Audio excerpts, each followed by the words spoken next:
Howdy folks, it's Cowboy Joe here with a recapitulation of section 4.30 on interaction forces, and your goal by the end of this video lecture will be to apply Newton's third law to solve problems, apply tension in ropes and strings to solve problems, and define the normal force. So our first objective, apply Newton's third law to solve problems. So before we get into that, we got to talk about the symbol that we let represent weight. Fg represents weight. But what does G mean? G stands for gravity, which means the gravitational pull from the Earth or whatever planet you're on. So F sub G means the force of the Earth pulling on the object.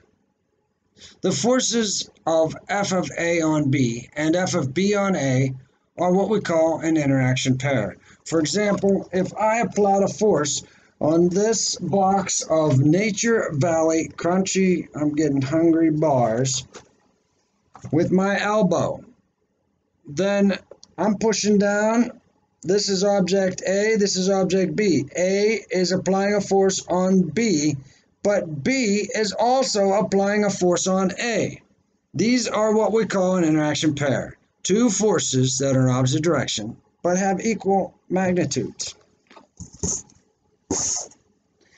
All right, so we can actually identify them by looking at the subscripts and just basically reversing the objects. So if we have the force of the Earth on a racquetball, then there's also a force of the racquetball pulling on the Earth. So if we drop a racquetball, that racquetball is pulling up on the Earth. So the force of the Earth is pulling down on the brick, but the force of a brick is also pulling up on the Earth. If there's a force of a suitcase sitting on a cart, then the cart's pushing up on the suitcase. The force of the fist on the face would be the same exact force of the face on the fist. But you don't go into a fight saying, I'm going to mess your fist up. So Newton's third law can be summarized by the following equation. F of A on B equals negative F of B on A.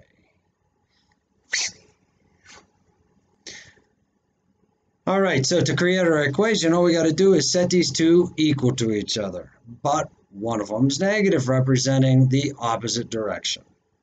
So this equation right here can be used to solve some of these physics problems. Now remember, if the subscript starts with Earth, then it represents the weight of the item. So if you have two people fixing a car and they're pulling on this tire and they can barely get it to move, and they both apply a certain amount of force, now notice the question. It says, what is the magnitude of the force of the tire pulling on the people? That sounds weird.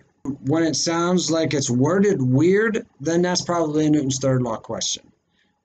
What we do know is the force of the people, notice the object switch, on the tire. That's an interaction pair. The force of the tire on the people is equal to the negative force of the people on the tire. And we know the people on the tire. There's two of them. Diego and Micah both pulling. Add them together. It's in the opposite direction of the tire pulling on the people. So some of these equations can be solved by just using that interaction pair equation. And some you just use that interaction pair equation to sub in the problem. For example, if a softball is dropped, we normally think, okay, there's pulling on a softball. But in this case, we have to calculate the acceleration of the Earth towards the softball. So we want the acceleration of the Earth. Remember, in our free body diagram, we first identify the direction the object is going to be positive, and then we identify the dot. But if we want to find the acceleration of the Earth, remember, F net turns into MA, and A, we want to represent the Earth. So if this is the Earth, then the Earth needs to be the dot. So that means the softball is pulling up on the Earth. So that is the only force in our free body diagram. So we have negative, since it's in the opposite direction, force of the softball on the Earth. We don't know what that is. We don't know what the force of the softball on the Earth is. But if we reverse these subscripts, then we know, because it starts with Earth. That's just the way of the softball. So reverse the subscript, reverse the sign, and we got Earth on softball, positive. And this is just Fg. So Fg is mg, mass of the softball times gravity. And on the left-hand side, remember this is talking about the dot. We got the mass of the Earth, and we got the acceleration of the Earth. The mass of the Earth is given in the problem, a 6 with 24 zeros.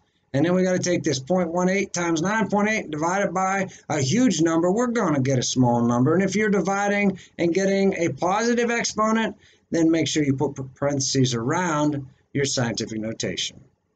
Let's look at the second objective. Let's bring into the game tension forces on ropes and strings. Tension forces are given a symbol F sub T, the force exerted by a string or a rope or a cable. Now note any point in the rope or string or cable. The tension forces are pulling equally in both directions. So imagine some weight tied to a string, just like this book. A weight tied to the string. You know, you leave a supermarket with a heavy bag, you pick it up very softly, and you can get the job done. But if you pick it up a little bit fast, it'll snap. So these next problems deal with ropes and strings. Sometimes you got to pull it slowly so that it doesn't break. And other questions will say, how fast can you pull that before it breaks? So let's look at this one. We're helping repair a roof by loading equipment into a bucket that workers hoist to the top of a rooftop. If the rope is guaranteed not to break, you buy it, it has a max tension force of 450 newtons. And you fill the bucket until it has a mass of 42, how fast can you take that bucket up? What is the greatest acceleration that the workers can give the bucket as they pull it to the roof? So the bucket is going up. The bucket is what's being pushed or pulled. You got the weight of the bucket down. The only thing touching that bucket is the rope, so your tension force is up. And that gives us this free body diagram. The tension force minus the weight force. Now, the question is, what's the greatest acceleration the workers can give the bucket? That's going to be what F net is, MA. This A is what we're looking for. So that's all we got to solve. Do we know the mass of the bucket? Yep, 42. Do we know the tension force? The max. We want to use that 450 in this problem because we want to know how fast we can go at max. This is the mass of the bucket. Just throw your numbers in. 42 times 9.8, 410. Subtract 40. We're down to 1 sig fig right here. Divide, you get 1 meter per second squared. That's all the acceleration that this bucket can experience without breaking. You go over that, the rope will break. All right, let's try another problem. Let's say the bucket is being lifted by a rope again, and the rope will not break. The tension force on the rope is 525 newtons. The bucket starts at rest, and after being lifted 3 meters, it's moving 3 meters per second. That's initial conditions. What is the tension in the rope? Well, let's look at a free body diagram. Bucket's going up, up's positive. Bucket is being pushed or pulled, so it's our dot. We got the weight of the bucket down. The only thing touching it is the tension force that's going up.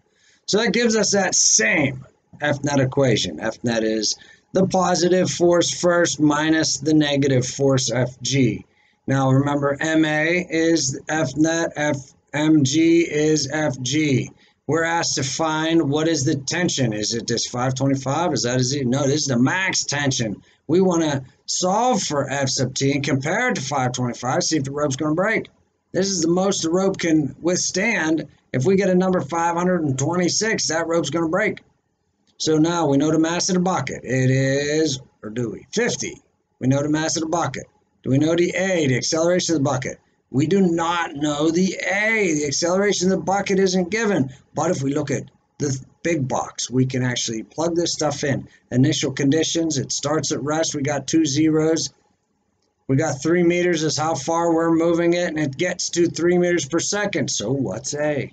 Using that third equation, we can solve for A, and we get 1.5 meters per second squared. So now if we plug that into where the A is, we can finish our equation and solve for the tension force on the rope. So this is 1.5 50s, that's 75. We take 75 and add 490 to it, this product over here, 50 times 9.8.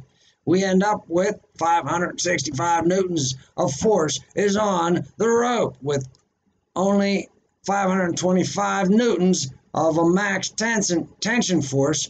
We're going to have to say it's going to break.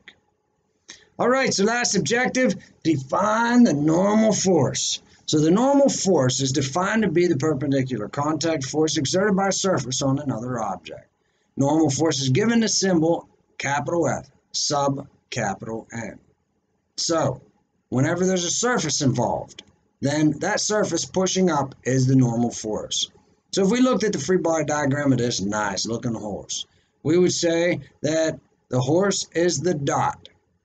And we got gravity pulling it down. And the only thing it's touching is the ground, and that's applying a force upward. All right, let's look at another one. If we were to create a free body diagram for this apple sitting on a table, the apple would be the dot, and the weight of the apple would be pulling down, and the surface of the table would be pushing up, and that is our normal force. Now, if that table wasn't there, the force wouldn't be there.